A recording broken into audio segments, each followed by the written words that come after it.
Hello मेरे प्यारे साथियों, आप सबका एफजे क्लासेस में मोटिवेशनल क्लास में स्वागत है। मैं हूं सूरज। जैसा कि आप सबको पता है, हमने एक सीरीज शुरू किया है, संजीवनी विद्या का रहस्य।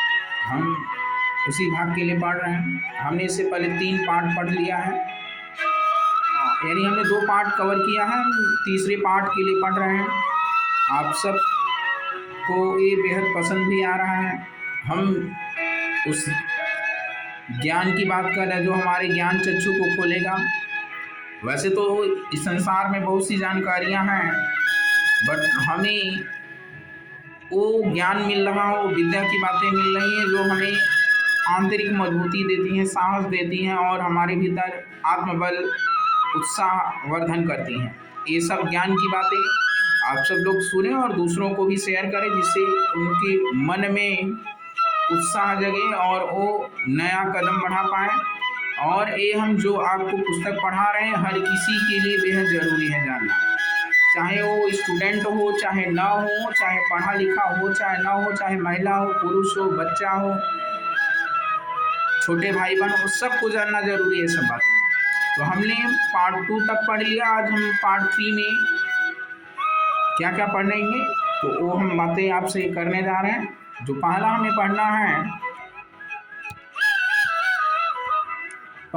पढ़ना है, आलस में समय न गंवाएं। आज ज़्यादातर लोगों का सबसे बड़ा जो दुश्मन है वो आलस है, क्योंकि आलस व्यक्ति के जीवन का विनाश कर देता है। ये हम मान सकते हैं, आलस हमारा सबसे बड़ा दुश्मन है। तो क्यों ना हम इस दुश्मन को अपने से दूर भगाएं और अपने ज़िंदगी को संवारें। तो हम सब अपने जीवन को संवारेंगे या संवार पाएंगे तब जब हमारे पास उस तरह का ज्ञान होगा। तो जीवन में केवल धन ही ज़रूरी नहीं, धन के अलावा हमें उस ज्ञान की ज़रूरत है जो हमारे जीवन को सार्थक बनाए। तो हम आपको वही ज्ञान दे रहे हैं। मैं अपने आप को परम सौभाग्यशाली मानता हूँ कि ये जो गुरु कार्य यानी ईश्वर का कार्य हमें करने को मिला हुआ है और हम लोगों को कुछ अच्छी बातें बता पा रहे हैं और ऐसी बातें बता रहे हैं जो ये बात लोगों के जीवन को सार्थक बनाएगी। तो मेरा आप सबसे बस यही अनुरोध है, ज़रूर थोड़ा समय निकाल के इसको ध्यानपूर्वक सुने और दूसरों को भी सुनाएं, जिससे और लोगों को ये ज्ञान मिल पाए और वो अपनी ज़िंदगी को संवार पाए, सार्थक बना पाए। क्योंकि आज ज़्यादातर लोग जो भौतिकवादी सोच के हैं, वो धन को ही असली चीज़ मानते हैं। धन तो क्षणिक चीज़ है जो हमें असली आनंद नहीं दे सकता। असली आनंद हमें आत्मज्ञान के द्वारा, आत्मबोध के द्वारा होगा, और जब वैसा ज्ञान मिलेगा तब हमें आत्मज्ञान और आत्मबोध होगा। तो हमारा बस यही आप सबसे रिक्वेस्ट है कि ज़रूर ये पुस्तक पढ़ें, संजीवनी विद्या का रहस्य। हमने पार्ट 2 तक पढ़ लिया, आज हम ये पढ़ते हैं पार्ट 3 के लिए। तो जैसा कि आप सबको दिख रहा है, आलस में समय न गंवाएं। तो हीरा मूल्यवान होते हुए भी, कहा जा रहा है, हीरा मूल्यवान होते हुए भी उसकी ठीक कीमत जौहरी की दुकान पर ही प्राप्त होती है। यानी जो हीरा है, अगर हीरे की जो असली कीमत होती है वो जौहरी ही बता सकता है। और ऐसे लोगों को दे दिया जाए जो हीरे को एक शीशा मान ले तो उसको उसकी कीमत नहीं पता रही। तो वही कहा जा रहा है, हीरा मूल्यवान होते हुए भी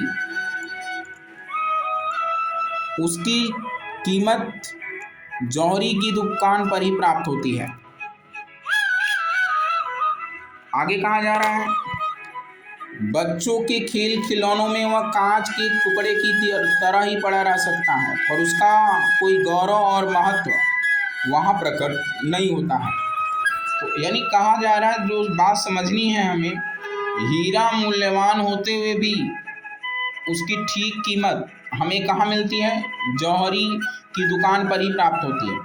तो बच्चों के खेल खिलौनों में वह कांच के एक टुकड़े की तरह पड़ा रह सकता है, पर उसका कोई गौरव और महत्व वहाँ पर प्रकट नहीं होता, लेकिन उसका महत्व जौहरी को अच्छे से पता होता। तो मनुष्य का जीवन मूल्यवान होते हुए भी उसकी कदर तब खुलती है जब उसका मूल्यांकन किए हुए कार्यों के आधार पर किया जाता है।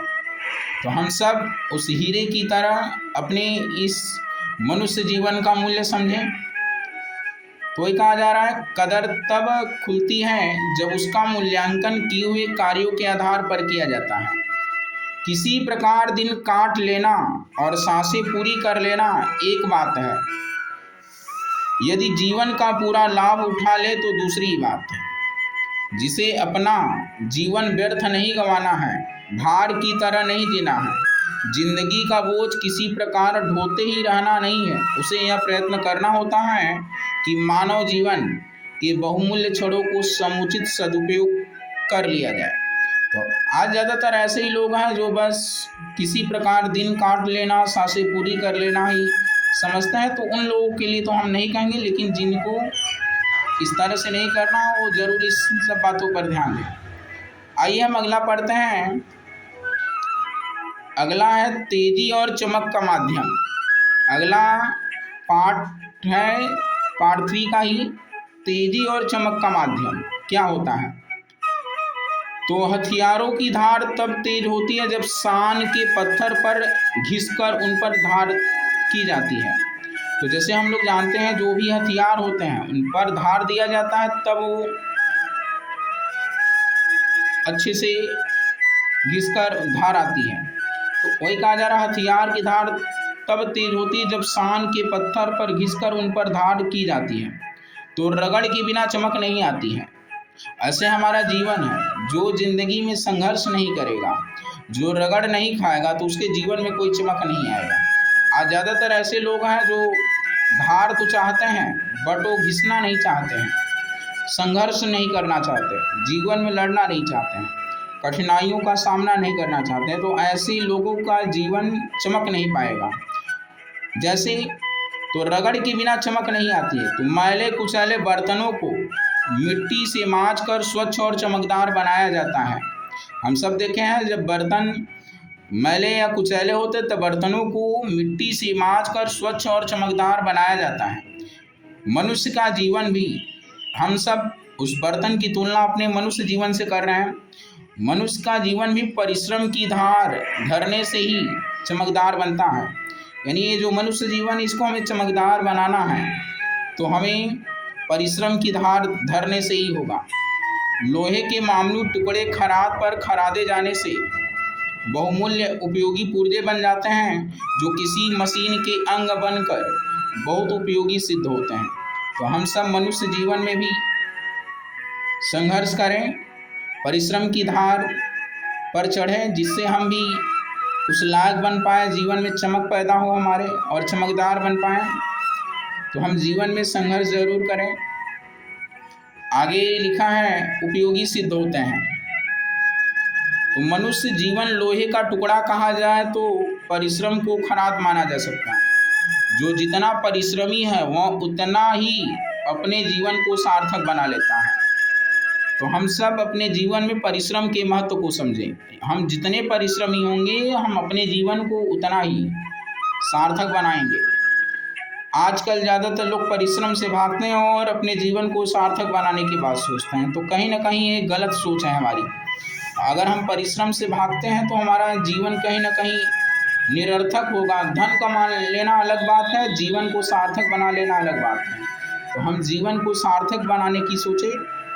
आगे कहा जा रहा है तामसिक प्रकृति का प्रधान लक्षण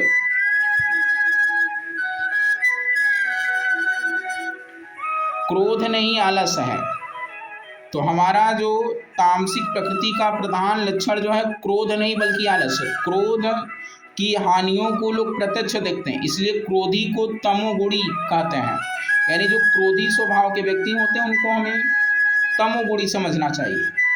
पर गहराई में विचार किया जाए तो क्रोध की अपेक्षा आलस की हानि अधिक है। यदि कोई व्यक्ति क्रोधी है तो जिसका क्रोध से जितना हानि नहीं होगा, आलस वाले को ज़्यादा हानि होगा। तो आलस से ज़्यादा हानि होती क्रोध की अपेक्षा। तो क्रोध से रक्त यानी खून सूखता है, द्वेष बढ़ता है।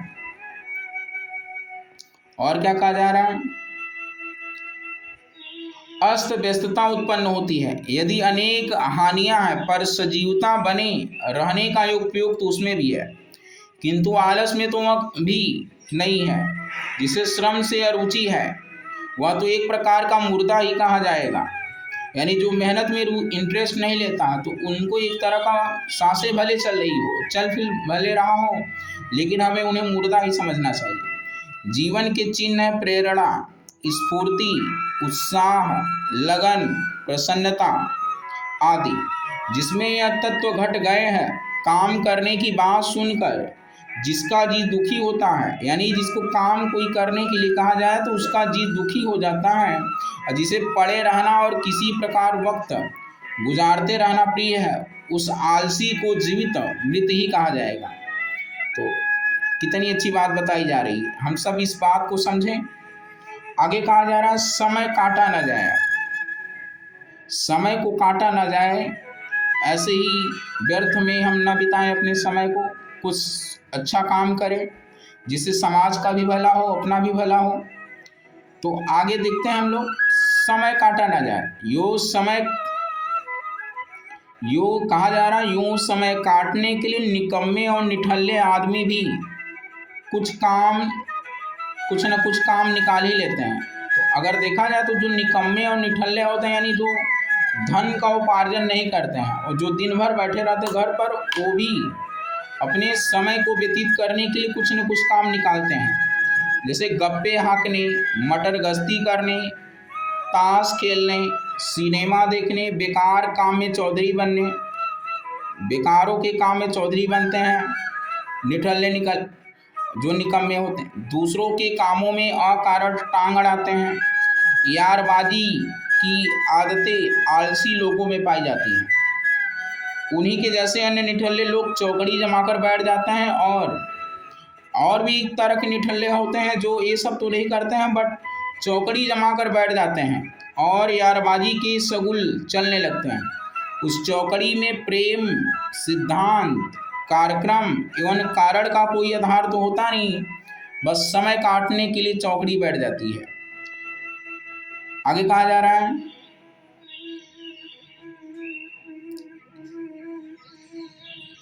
उस चौक ये तो हो गया। बेकार की बातों में, व्यसनों में सम्मिलन से वृद्धि ही होती है। इस प्रकार की चौकड़ी जमना इन निठल्लों के दोष और दुर्गुणों को बढ़ाने में ही सहायक होता है।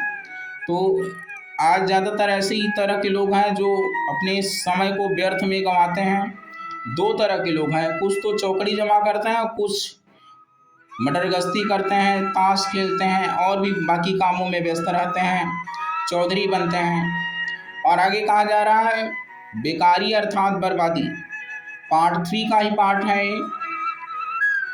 कहावत कही गई है जो सच भी है, खाली दिमाग शैतान की दुकान या शैतान का घर होता है।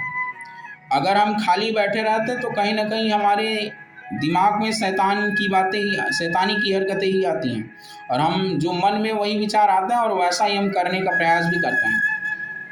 तो जो बेकार रहेगा उसे शैतानी सूझेगी। कुछ दिन पहले इस देश में राजा, रईस, अमीर, उमराव, जमींदार, साहूकार, महंत, मठाधीश बहुत थे।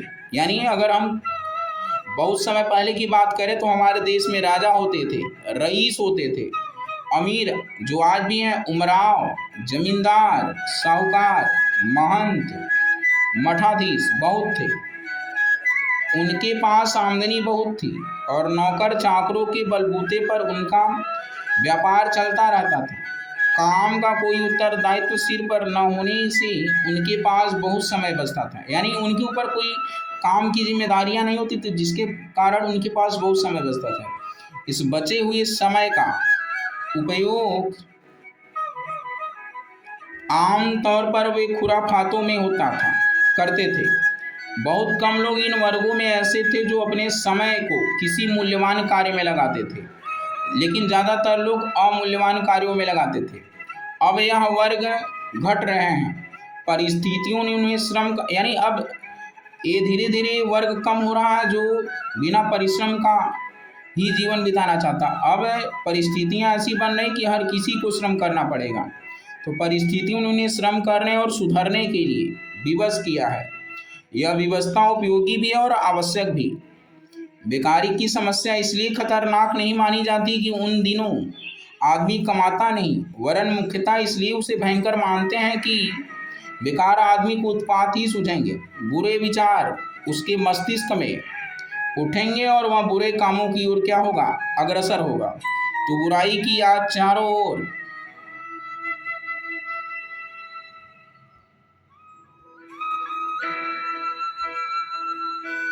बाहुल्य है, उसी का प्रसारण आकर्षण भी प्रबल है। बेकार आदमी सहज ही उस ओर आकर्षित होते हैं और कार्यव्यस्त व्यक्ति फुर्सत न मिलने के कारण बुराइयों से बचा रहता है। पर बेकार आदमी के लिए तो सर्वनाश का द्वार खुला पड़ा रहता है। यानी हमें बेकार नहीं बैठना चाहिए, हमें कुछ न कुछ, भले हम धन न कमा रहे हो लेकिन कुछ अच्छे काम करते रहना चाहिए, जिससे हमारे मन में बुरे विचार न आए और हम बुरे काम न करें, जिससे हमारा सर्वनाश का द्वार खुलने से बच जाए। वरना हम सोचते हैं कि जब अच्छा काम मिलेगा तभी करेंगे और फालतू के समय व्यस्त खाली रहेंगे, और जिससे हमारे भीतर बुराइयां आएंगी, वो बुराइयां हमारे सर्वनाश का द्वार खोलेंगी। तो हम आलस में समय न गंवाएं। और अगला कहा जा रहा है, आलस से विनाश। आलस से विनाश होता है। तो जो व्यक्ति ज़्यादा आलसी है, जिसके भीतर आलस एक दुर्गुण है, कहीं न कहीं उसका विनाश होना तय है। तो बेकारी का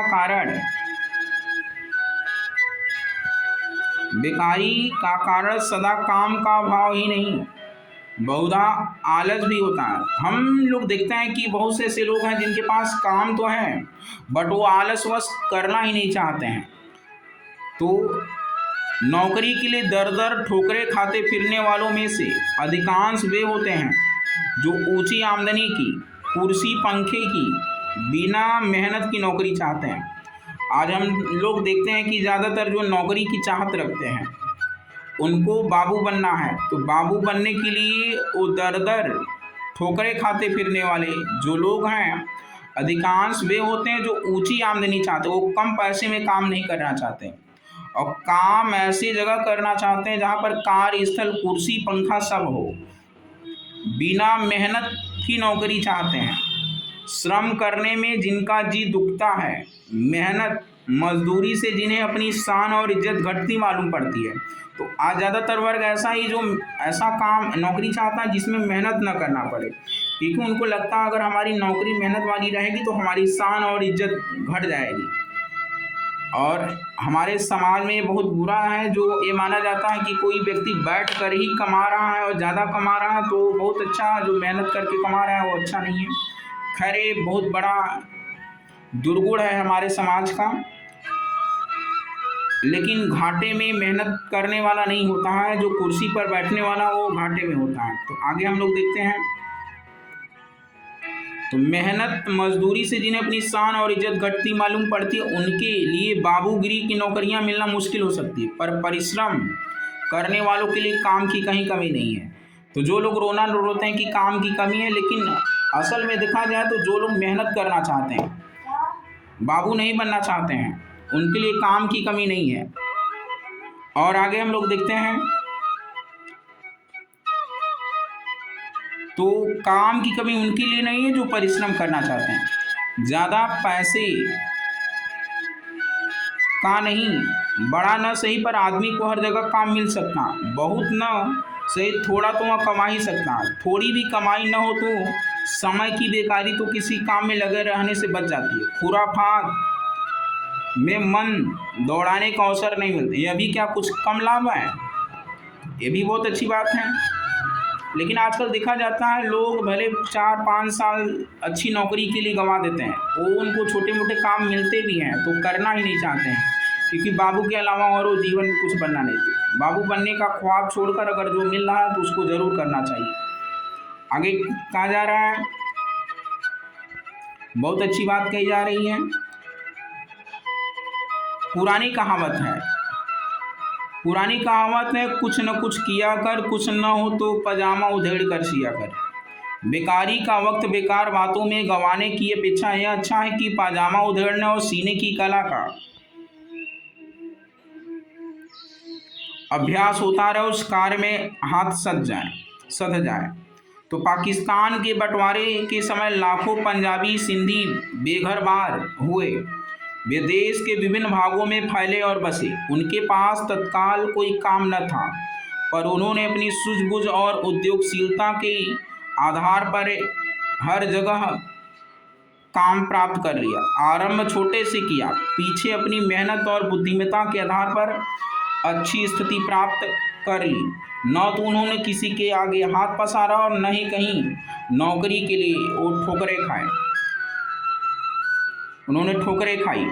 तो कारीगरों की हर क्षेत्र में आवश्यकता है। देश में उद्योग धंधे बढ़ रहे हैं, उनके लिए कुशल कारीगरों की भारी कमी रहती है। उन्हें आजीविका भी अच्छी मिलती है और स्वास्थ्य भी ठीक रहता है। बाबूगिरी की अपेक्षा लोग मेहनतकश बनने को तैयार हो तो उनकी शान शेखी में थोड़ी कमी हो सकती है, पर लाभ उन्हें भी होगा और सारे समाज को भी। हम लोग इस बात को समझें। और आगे कहा जा रहा है अनुत्साह और अरुचि। हम लोग यहीं तक पढ़ेंगे, इसके आगे का जो अध्याय होगा हम वो पार्ट 4 में पढ़ेंगे। तो आज एक अध्याय हम और कवर कर लेते हैं, अनुत्साह और अरुचि। अनुत्साह और अरुचि। आलस में हमारा आधे से अधिक समय बर्बाद होता है।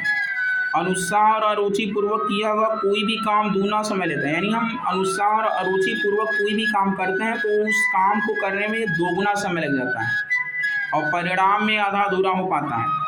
जेल के कैदी की मनोवृत्ति से किया हुआ काम कुछ तभी अच्छा रह सकता है जब उस पर दंड की कठोर व्यवस्था रहे, अन्यथा वह सब कार्य ढीला पोला और काना कुबड़ा ही बन सकेगा। शारीरिक आलस वस्तुतः जो शारीरिक आलस होता है वो मानसिक आलस की ही उपज होता है।